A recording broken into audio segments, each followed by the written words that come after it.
ਪਾਸੇ ਹੋਰ, ਉਧਰੋਂ ਫੇਰ ਕਿਸੇ ਪਾਸੇ ਹੋਰ, ਸੋ ਟਿਕਾ ਨਹੀਂ ਹੈ ਕਿਤੇ ਵੀ। ਹੁਣ ਇਸੇ ਦੇ ਵਿੱਚੋਂ ਇੱਕ ਹੋਰ ਨਜ਼ੀਰ ਤੁਹਾਨੂੰ ਦੱਸਦੇ ਹਾਂ ਕਿ ਇਸੇ ਚੀਜ਼ ਦੇ ਵਿੱਚੋਂ ਕਿ ਕੁਰਸੀ ਦਾ ਲੋਭ ਕਿੰਨਾ ਹੈ।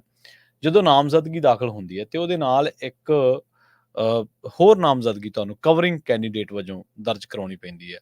ਪਹਿਲਾਂ ਸ਼ੁਰੂ ਦੇ ਵਿੱਚ ਇਹ ਰੁਝਾਨ ਰਿਹਾ ਸਿਆਸੀ ਵੱਖ-ਵੱਖ ਸਿਆਸੀ ਪਾਰਟੀਆਂ ਦੇ ਵਿੱਚ ਕਿ ਜਿਹੜਾ ਕੈਂਡੀਡੇਟ ਹੁੰਦਾ ਸੀਗਾ ਉਸ ਤੋਂ ਬਾਅਦ ਜਿਹੜਾ ਕਵਰਿੰਗ ਕੈਂਡੀਡੇਟ ਹੁੰਦਾ ਸੀਗਾ, ਉਹ ਕਵਰਿੰਗ ਕੈਂਡੀਡੇਟ ਜਾਂ ਤਾਂ ਪਾਰਟੀ ਦਾ ਕੋਈ ਲੀਡਰ ਹੀ ਹੁੰਦਾ ਸੀਗਾ ਕਿ ਜੇ ਇਹਦੇ ਕਾਗਜ਼ ਰੱਦ ਹੋ ਗਏ ਤਾਂ ਮੈਂ ਚੋਣ ਲੜੂੰਗਾ, ਜਾਂ ਕੋਈ ਉੱਥੋਂ ਦਾ ਸਿਰਕੱਢਵਾਂ। ਮੰਨ ਲਓ ਬਠਿੰਡੇ ਦੇ ਵਿੱਚ ਚੋਣ ਹੋ ਰਹੀ ਹੈ ਤਾਂ ਬਠਿੰਡੇ ਦੇ ਵਿੱਚ ਜਿਹੜਾ ਕੋਈ ਟਕਸਾਲੀ ਬੰਦਾ, ਟਕਸਾਲੀ ਤੋਂ ਮਤਲਬ ਕੋਈ ਬਹੁਤ ਪੁਰਾਣਾ, ਜਿਹਦੇ ਪਰਿਵਾਰ ਹੀ ਪੀੜ੍ਹੀਆਂ ਤੋਂ ਲਗਾਤਾਰ ਉਸ ਪਾਰਟੀ ਦੇ ਨਾਲ ਜੁੜੇ ਹੋਏ ਨੇ।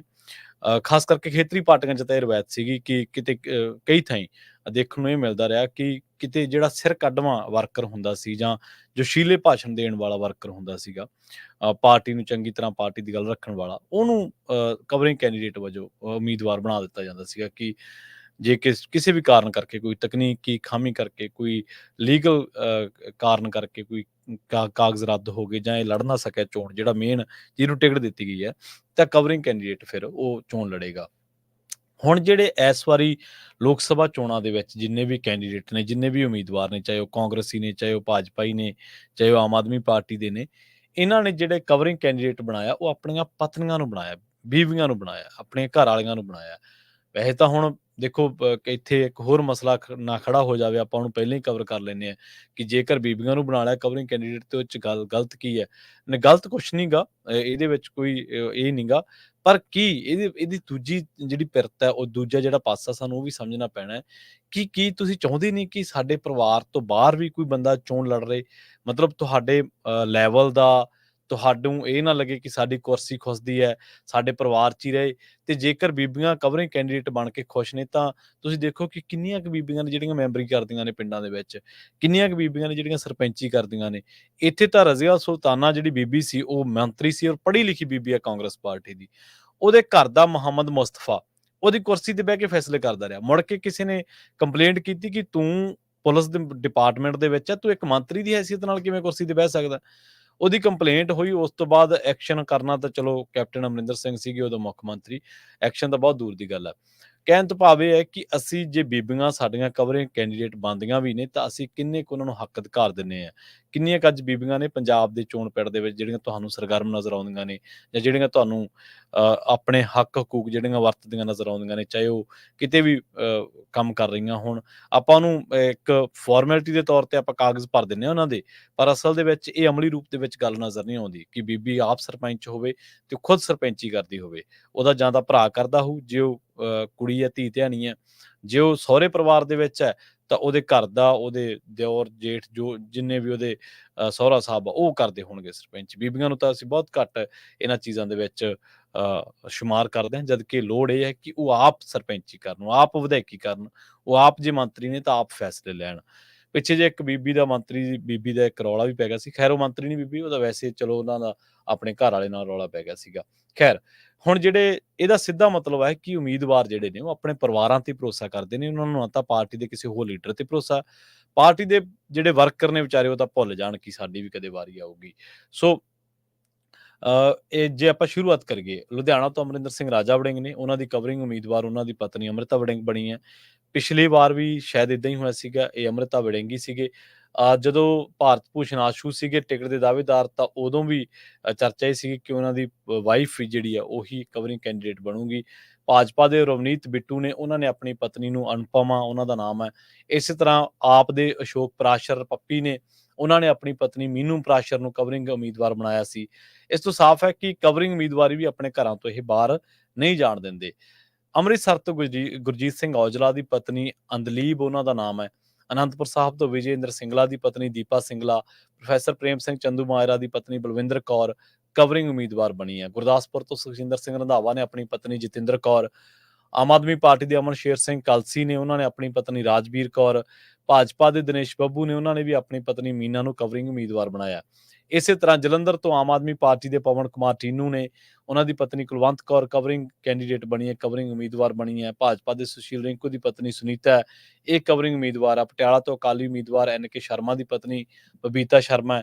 ਸੰਗਰੂਰ ਤੋਂ ਸਿਮਰਜੀਤ ਸਿੰਘ ਮਾਨ ਦੀ ਪਤਨੀ ਗੀਤਿੰਦਰ ਕੌਰ ਕਾਹਲੋਂ ਕਵਰਿੰਗ ਉਮੀਦਵਾਰ ਨੇ। ਇਸੇ ਤਰ੍ਹਾਂ ਖਡੂਰ ਸਾਹਿਬ ਹਲਕੇ ਦੀ ਜੇ ਗੱਲ ਕਰੀਏ ਤਾਂ ਆਮ ਆਦਮੀ ਪਾਰਟੀ ਦੇ ਲਾਲਜੀਤ ਸਿੰਘ ਭੁੱਲਰ ਨੇ, ਉਹਨਾਂ ਦੀ ਪਤਨੀ ਸੁਰਿੰਦਰਪਾਲ ਕੌਰ ਭੁੱਲਰ ਕਵਰਿੰਗ ਉਮੀਦਵਾਰ ਨੇ। ਕਾਂਗਰਸ ਦੇ ਕੁਲਬੀਰ ਜ਼ੀਰਾ ਨੇ ਆਪਣੀ ਪਤਨੀ ਮਨਮੀਤ ਕੌਰ ਨੂੰ ਕਵਰਿੰਗ ਉਮੀਦਵਾਰ ਬਣਾਇਆ। ਭਾਜਪਾ ਦੇ ਮਨਜੀਤ ਮੰਨਾ ਨੇ ਆਪਣੀ ਪਤਨੀ ਹਰਜਿੰਦਰ ਕੌਰ ਨੂੰ ਕਵਰਿੰਗ ਉਮੀਦਵਾਰ ਬਣਾਇਆ। ਫਤਿਹਗੜ੍ਹ ਸਾਹਿਬ ਤੋਂ ਭਾਜਪਾ ਦੇ ਗੇਜਾ ਰਾਮ ਦੀ ਪਤਨੀ ਲਤਾ ਦੇਵੀ, ਆਪ ਦੇ ਗੁਰਪ੍ਰੀਤ ਸਿੰਘ ਜੀਪੀ ਇੱਥੋਂ ਚੋਣ ਮੈਦਾਨ ਦੇ ਵਿੱਚ ਨੇ ਤੇ ਉਹਨਾਂ ਦੀ ਪਤਨੀ ਗੁਰਪ੍ਰੀਤ ਕੌਰ ਕਵਰਿੰਗ ਉਮੀਦਵਾਰ ਹੈ। ਦੂਜੇ ਪਾਸੇ ਬਠਿੰਡਾ ਤੋਂ ਹਰਸਿਮਰਤ ਕੌਰ ਬਾਦਲ ਨੇ ਆਪਣੇ ਪਤੀ ਸੁਖਬੀਰ ਸਿੰਘ ਬਾਦਲ ਨੂੰ ਤੇ ਭਾਜਪਾ ਦੀ ਪਰਮਪਾਲ ਕੌਰ ਸਿੱਧੂ ਨੇ ਆਪਣੇ ਪਤੀ ਗੁਰਪ੍ਰੀਤ ਸਿੰਘ ਮਲੂਕਾ ਨੂੰ ਕਵਰਿੰਗ ਉਮੀਦਵਾਰ ਬਣਨ ਦੇ ਯੋਗ ਸਮਝਿਆ। ਫਰੀਦਕੋਟ ਤੋਂ ਕਾਂਗਰਸੀ ਉਮੀਦਵਾਰ ਅਮਰਜੀਤ ਕੌਰ ਸਾਹੋਕੇ ਨੇ ਆਪਣੇ ਪਤੀ ਭੁਪਿੰਦਰ ਸਿੰਘ ਤੇ ਪਟਿਆਲਾ ਤੋਂ ਭਾਜਪਾ ਉਮੀਦਵਾਰ ਪ੍ਰਨੀਤ ਕੌਰ ਨੇ ਆਪਣੀ ਧੀ ਜੈਇੰਦਰ ਕੌਰ, ਸੰਗਰੂਰ ਤੋਂ ਕਾਂਗਰਸੀ ਉਮੀਦਵਾਰ ਖਹਿਰਾ ਨੇ ਆਪਣੇ ਲੜਕੇ ਮਹਿਤਾਬ ਸਿੰਘ ਨੂੰ ਕਵਰਿੰਗ ਉਮੀਦਵਾਰ ਬਣਾਇਆ। ਇੰਨੇ ਉਮੀਦਵਾਰਾਂ ਦੇ ਵਿੱਚ ਪ੍ਰਨੀਤ ਕੌਰ ਤੇ ਸੁਖਪਾਲ ਖਹਿਰਾ ਹੀ ਹੈ ਜਿਨ੍ਹਾਂ ਨੇ ਆਪਣੇ ਬੱਚਿਆਂ ਤੇ ਭਰੋਸਾ ਕੀਤਾ ਹੈ। ਸਾਹੋਕੇ ਨੇ ਅਮਰਜੀਤ ਕੌਰ ਸਾਹੋਕੇ ਜਿਹੜੇ ਕਿ ਕਾਂਗਰਸੀ ਉਮੀਦਵਾਰ ਨੇ ਫਰੀਦਕੋਟ ਤੋਂ, ਤੇ ਉਹਨਾਂ ਦੇ ਜਿਹੜੇ ਪਤੀ ਨੇ ਭੁਪਿੰਦਰ ਸਿੰਘ, ਉਹ ਕਵਰਿੰਗ ਉਮੀਦਵਾਰ ਨੇ। ਉਮੀਦਵਾਰਾਂ ਦੀ ਸੋਚ ਤੋਂ ਸਾਫ਼ ਹੈ ਕਿ ਉਹਨਾਂ ਨੂੰ ਸਿਰਫ ਆਪਣੇ ਪਰਿਵਾਰਾਂ ਤੇ ਭਰੋਸਾ ਹੈ। ਹਾਲਾਂਕਿ ਲੋੜ ਇਸ ਗੱਲ ਦੀ ਹੈ ਕਿ ਜਿਹੜਾ ਦਾਅਵੇਦਾਰ ਟਿਕਟ ਤੋਂ ਖੁੰਝ ਜਾਂਦਾ ਹੈ ਉਹਨੂੰ ਕਵਰਿੰਗ ਉਮੀਦਵਾਰ ਬਣਾਇਆ ਜਾਵੇ। ਘੱਟੋ ਘੱਟ ਉਸ ਨੂੰ ਕਵਰਿੰਗ ਉਮੀਦਵਾਰ ਹੋਣ ਦਾ ਤਾਂ ਮਾਣ ਪ੍ਰਾਪਤ ਹੋ ਸਕੇ, ਪਰ ਅਜਿਹਾ ਕਦੇ ਹੁੰਦਾ ਨਹੀਂ।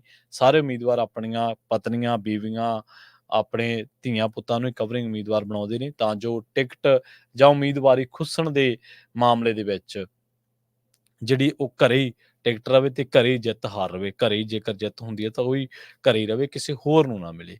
ਸੋ ਇਹ ਜਿਹੜੀ ਸਾਡੇ ਲੀਡਰਾਂ ਦੀ ਹਉਮੈ ਵਾਲੀ ਪ੍ਰਵਿਰਤੀ ਹੈ, ਸਾਡੇ ਲੀਡਰਾਂ ਦੀ ਕੁਰਸੀਆਂ ਨੂੰ ਉਹਨਾਂ ਦੀਆਂ ਰਜਿਸਟਰੀਆਂ ਕਰਨ ਵਾਲੀ ਪ੍ਰਵਿਰਤੀ ਹੈ। ਰਜਿਸਟਰੀਆਂ ਦਾ ਮਤਲਬ ਕਿ ਤੁਸੀਂ ਸਦੀਵੀ ਆ, ਮਤਲਬ ਅਸੀਂ, ਸਾਡਾ ਪਰਿਵਾਰ, ਮੈਂ, ਮੇਰਾ ਪੁੱਤ, ਮੇਰੀ ਵਾਈਫ, ਉਸ ਤੋਂ ਬਾਅਦ ਜੇ ਮੇਰਾ ਪੋਤਾ ਆ ਜਾਊਗਾ। ਆਪਾਂ ਦੇਖਿਆ ਨਾ ਪਾਰਟੀਆਂ ਕਿੰਨੀਆਂ ਵੱਡੀਆਂ ਪਾਰਟੀਆਂ ਸੀ ਜਿਨ੍ਹਾਂ ਨੂੰ ਲੋਕਾਂ ਨੇ ਆਪਣੇ ਖੂਨ ਦੇ ਨਾਲ, ਆਪਣੀਆਂ ਕੁਰਬਾਨੀਆਂ ਦੇ ਨਾਲ ਸਿੰਜਿਆ। ਮੈਂ ਅਕਸਰ ਹੀ ਇਹ ਗੱਲ ਦੀ ਉਦਾਹਰਨ ਦੇ ਦਿੱਤੀ ਜਾਂਦੀ ਹੈ ਹਮੇਸ਼ਾ ਕਿ ਜਦੋਂ ਮੋਰਚੇ ਲੱਗਦੇ ਸੀਗੇ ਤੇ ਉਹਨਾਂ ਮੋਰਚਿਆਂ ਦੇ ਵਿੱਚ ਪੁਲਿਸ ਅਰੈਸਟ ਕਰਦੀ ਸੀ। ਕਿਰਦਾਰ ਦੀ ਗੱਲ ਕਰਦਾ ਮੈਂ ਤੁਹਾਨੂੰ, ਪੰਜਾਬੀਆਂ ਦੇ ਕਿਰਦਾਰ ਦੀ ਗੱਲ ਦੱਸਣ ਲੱਗਿਆ। ਤੇ ਕਿਰਦਾਰ ਕੀ ਸੀਗਾ? ਪੁਲਿਸ ਅਰੈਸਟ ਕਰਦੀ ਸੀ, ਪੁਲਿਸ ਕਹਿੰਦੀ ਸੀ ਹਾਂ ਵੀ ਦੱਸ ਤੇਰਾ ਨਾਂ ਕੀ ਹੈ? ਨਾਮ ਹੈ ਜੀ ਮੇਰਾ ਨਿਰਮਲ ਸਿੰਘ। ਪਿਤਾ ਦਾ ਨਾਂ ਕੀ ਹੈ? ਗੁਰੂ ਗੋਬਿੰਦ ਸਿੰਘ। ਜਨਮ ਸਥਾਨ ਅਨੰਦਪੁਰ ਸਾਹਿਬ। ਨਾਮ ਕੀ ਹੈ? ਅਮਰਜੀਤ ਸਿੰਘ, ਗੁਰਦੇਵ ਸਿੰਘ, ਸੁਖਦੇਵ ਸਿੰਘ, ਜਰਨੈਲ ਸਿੰਘ, ਕਰਨੈਲ ਸਿੰਘ, ਤੇ ਪਿਤਾ ਦਾ ਨਾਮ ਉਹੀ 10ਵੇਂ ਪਾਤਸ਼ਾਹ। ਜਨਮ ਸਥਾਨ ਅਨੰਦਪੁਰ ਸਾਹਿਬ। ਇਹ ਕਿਰਦਾਰ ਸੀ ਲੋਕਾਂ ਦਾ। ਇਹ ਲੋਕ ਇਹ ਮੰਨਦੇ ਸੀਗੇ ਕਿ ਅਸੀਂ ਆਪਣੀ ਧਰਤੀ ਲਈ ਲੜਨਾ, ਤੇ ਅਸੀਂ ਜਦੋਂ 10ਵੇਂ ਪਾਤਸ਼ਾਹ ਦਾ ਪਿਤਾ ਦੇ ਤੌਰ ਤੇ ਨਾਮ ਲਿਖਾਤਾ ਤੇ ਫਿਰ ਜੋ ਮਰਜ਼ੀ ਹੁੰਦਾ ਹੋਵੇ ਉਹ ਦੇਖੀ ਜਾਊਗੀ। ਅਸੀਂ ਤਿਆਰ ਹਾਂ ਕੁਰਬਾਨੀ ਦੇ ਲਈ, ਅਸੀਂ ਤਿਆਰ ਹਾਂ ਜੋ ਕੁਛ ਵੀ ਵਾਪਰੂਗਾ। ਸੋ ਇਹ ਕਿਰਦਾਰ ਸੀਗਾ। ਪਰ ਅੱਜ ਕਿਤੇ ਤੁਹਾਨੂੰ ਇਹਨਾਂ ਲੀਡਰਾਂ ਦੇ, ਹੈ ਤਾਂ ਇਹ ਵੀ ਪੰਜਾਬੀ, ਹੈ ਤਾਂ ਇਹ ਵੀ ਪੰਜਾਬ ਦੀ, ਇਹਨਾਂ ਦਾ ਕਿਤੇ ਕਿਰਦਾਰ ਨਜ਼ਰ ਆਉਂਦਾ ਕਿਸੇ ਗੱਲ ਦੇ ਵਿੱਚ? ਅੱਜ ਉਹੀ ਪਾਰਟੀਆਂ ਜਿਨ੍ਹਾਂ ਦੇ ਕਿਰਦਾਰ ਦੀ ਮੈਂ ਗੱਲ ਕਰ ਰਿਹਾ, ਅੱਜ ਉਹੀ ਪਾਰਟੀਆਂ ਇੱਕ ਪਰਿਵਾਰ ਵਿਸ਼ੇਸ਼, ਇੱਕ ਬਾਦਲ ਵਿਸ਼ੇਸ਼ ਪਰਿਵਾਰ ਦੀਆਂ ਜਗੀਰ ਬਣ ਕੇ ਰਹਿ ਗਈਆਂ ਨੇ। ਕੋਈ ਹੈ ਡੈਮੋਕ੍ਰੇਸੀ ਉੱਥੇ? ਕੋਈ ਦਿਸਦਾ ਤੁਹਾਨੂੰ ਲੋਕਤੰਤਰ? ਕੋਈ ਹੈ ਗੁਰਮਤਾ ਪਾ ਕੇ ਕਿਸੇ ਗੁਰਦੁਆਰਾ ਸਾਹਿਬ ਦੇ ਵਿੱਚ ਕਦੇ ਇਕੱਠ ਕੀਤਾ ਹੋਵੇ, ਕਦੇ ਤੱਪੜਾਂ ਤੇ ਬਹਿ ਕੇ ਉਵੇਂ ਜਿਵੇਂ ਪਹਿਲਾਂ ਵਾਲਾ ਅਕਾਲੀ ਦਲ ਹੁੰਦਾ ਸੀ ਤੇ ਉਹ ਕੋਈ ਮਤਾ ਲਿਆ ਗਿਆ ਹੋਵੇ, ਕੋਈ ਕਦੇ ਹੁਕਮਨਾਮਾ ਲਿਆ ਗਿਆ ਹੋਵੇ, ਉਸ ਤੋਂ ਬਾਅਦ ਸੰਗਤ ਦੇ ਨਾਲ ਚਰਚਾ ਕਰਕੇ ਗੁਰਮਤਾ ਪਾਇਆ ਹੋਵੇ? ਕਦੇ ਦਿਖਿਆ ਤੁਹਾਨੂੰ? ਚੰਡੀਗੜ੍ਹ ਦੇ ਵਿੱਚ ਬੈਠਕਾਂ ਹੁੰਦੀਆਂ ਨੇ, ਬੰਬੇ ਦੇ ਵਿੱਚ ਹੁੰਦੀਆਂ ਰਹੀਆਂ ਨੇ, ਕਦੇ ਮੰਗਲ ਗ੍ਰਹਿ ਤੇ ਸੁਣਦੇ ਸੀ। ਸੋ ਇਹ ਇਕੱਲੇ ਅਕਾਲੀ ਦਲ ਦਾ ਨਹੀਂ ਗਾ, ਡੈਮੋਕ੍ਰੇਸੀ ਕਿਤੇ ਵੀ ਹੈ ਨਹੀਂ ਗੀ। ਕੋਈ ਹੈ ਤੁਹਾਨੂੰ ਕਾਂਗਰਸੀ ਦੀ ਨਾ ਜਿਹੜਾ ਕਹਿੰਦਾ ਹੋਵੇ ਕਿ ਜੀ ਆਪਣੀ ਆਹ ਗੱਲ ਮਾੜੀ ਆ, ਆਪਾਂ ਨੂੰ ਜੋ ਪੰਜਾਬ ਦੇ ਵਿੱਚ ਅਸੀਂ ਕੀਤਾ, ਅੱਜ ਅਸੀਂ ਵੋਟਾਂ ਮੰਗ ਰਹੇ ਹਾਂ, ਠੀਕ ਆ, ਪਰ ਪੰਜਾਬੀਆਂ ਤੋਂ, ਸਾਨੂੰ ਸਿੱਖਾਂ ਤੋਂ ਸਮੂਹਿਕ ਰੂਪ ਦੇ ਵਿੱਚ ਸਾਨੂੰ ਪਛਤਾਤਾਪ ਕਰਨਾ ਚਾਹੀਦਾ। ਉਹਦੇ ਤੇ ਸਾਨੂੰ ਮਾਫ਼ੀ ਮੰਗਣੀ ਚਾਹੀਦੀ ਹੈ। ਪਛਤਾਤਾਪ ਤਾਂ ਚਲੋ ਫਿਰ ਵੀ ਛੋਟਾ ਸ਼ਬਦ ਹੈ, ਉਹ ਤਾਂ ਪਛਤਾਵਾ ਹੀ ਹੋ ਗਿਆ। ਸਾਨੂੰ ਮਾਫ਼ੀ ਮੰਗਣੀ ਚਾਹੀਦੀ ਹੈ ਔਰ ਸਾਨੂੰ ਨਤਮਸਤਕ ਹੋ ਕੇ ਜਾਣਾ ਚਾਹੀਦਾ ਹੈ। ਭਾਂਡੇ ਮਾਂਜਦੇ ਤੁਸੀਂ ਗੁਰੂ ਘਰਾਂ ਦੇ ਵਿੱਚ, ਠੀਕ ਹੈ। ਮੈਂ ਤਾਂ ਕਹਿਣਾ ਕਿ ਇਹ ਵੀ ਅਸੀਂ ਸੈਲੀਬ੍ਰੇਟ ਕਰਨਾ ਛੱਡਣਾ ਚਾਹੀਦਾ ਸਾਨੂੰ। ਚਲੋ ਆਪਾਂ ਤਾਂ ਬਹੁਤ ਘੱਟ ਇਹਨਾਂ ਚੀਜ਼ਾਂ ਨੂੰ ਸੈਲੀਬ੍ਰੇਟ ਕਰਦੇ ਹਾਂ ਕਿ ਪ੍ਰਧਾਨ ਮੰਤਰੀ ਸਾਹਿਬ ਗਏ, ਰਾਹੁਲ ਆਇਆ, ਕੇਜਰੀਵਾਲ ਆਇਆ, ਠੀਕ ਹੈ ਭਾਈ, ਇੱਕ ਨਿਮਾਣਾ ਬਣ ਕੇ ਕੋਈ ਵੀ ਗੁਰੂ ਘਰ ਆ ਜੇ, ਠੀਕ ਆ, ਉਹਦੇ ਫੋਟੋਆਂ ਖਿੱਚਣ ਵਾਲੀ ਕਿਹੜੀ ਗੱਲ ਹੈ? ਜੇ ਉਹਨੇ ਕੋਈ 4 ਬਾਟੀਆਂ ਚੱਕ ਕੇ ਸੰਗਤ ਨੂੰ ਫੜਾਤੀਆਂ ਚਾਹ ਵਾਲੀਆਂ, ਤੇ ਉਹਨੇ ਕੀ ਕਰਤਾ? ਇੱਥੇ ਸੇਵਾਦਾਰ ਨੇ ਜਿਹੜੇ ਘੰਟਿਆਂ ਬੰਦੀ ਖੜੇ ਰਹਿੰਦੇ ਨੇ, ਸੰਗਤ ਇੰਨੀ ਉਹਨਾਂ ਦੇ ਵਿੱਚ ਆਸਥਾ, ਆਪਾਂ ਤਾਂ ਉਹਨਾਂ ਦੀ ਪੈਰ ਦੀ ਮਿੱਟੀ ਵਰਗੇ ਵੀ ਹੈ ਨੀਗੇ, ਇੰਨੀ ਉਹਨਾਂ ਦੇ ਵਿੱਚ ਆਸਥਾ, ਕਦੇ ਸਰਦੀਆਂ ਦੇ ਵਿੱਚ ਉਹਨਾਂ ਨੇ ਪੈਰ ਜੁੱਤੀ ਨਹੀਂ ਪਾਈ। ਉਹ ਖੜੇ ਰਹਿੰਦੇ ਨੇ ਘੰਟਿਆਂ ਬੱਧੀ ਲੰਗਰ ਹਾਲਾਂ ਦੇ ਵਿੱਚ ਸੇਵਾ ਕਰਦੇ ਨੇ, ਬਰਤਨਾਂ ਦੀ ਸੇਵਾ ਕਰਦੇ ਨੇ।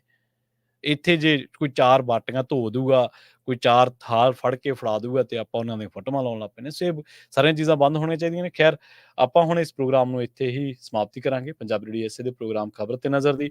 ਪੰਜਾਬੀ ਰੇਡੀਓ ਏਸੇ ਦੀ ਅਗਲੀ ਪੇਸ਼ਕਸ਼ ਪ੍ਰੋਗਰਾਮ ਅਪਡੇਟ ਅਮਰੀਕਾ ਪ੍ਰੋਗਰਾਮ ਦੇ ਵਿੱਚ ਅਮਰੀਕਾ ਦੇ ਨਾਲ-ਨਾਲ ਵਿਸ਼ਵ ਭਰ ਦੇ ਵਿੱਚ ਵਾਪਰੀਆਂ ਅਹਿਮ ਵੱਡੀਆਂ ਖਾਸ ਘਟਨਾਵਾਂ, ਖਬਰਾਂ ਦੇ ਬਾਰੇ ਤੁਹਾਨੂੰ ਦਿੱਤੀਆਂ ਜਾਣਗੀਆਂ ਜਾਣਕਾਰੀਆਂ।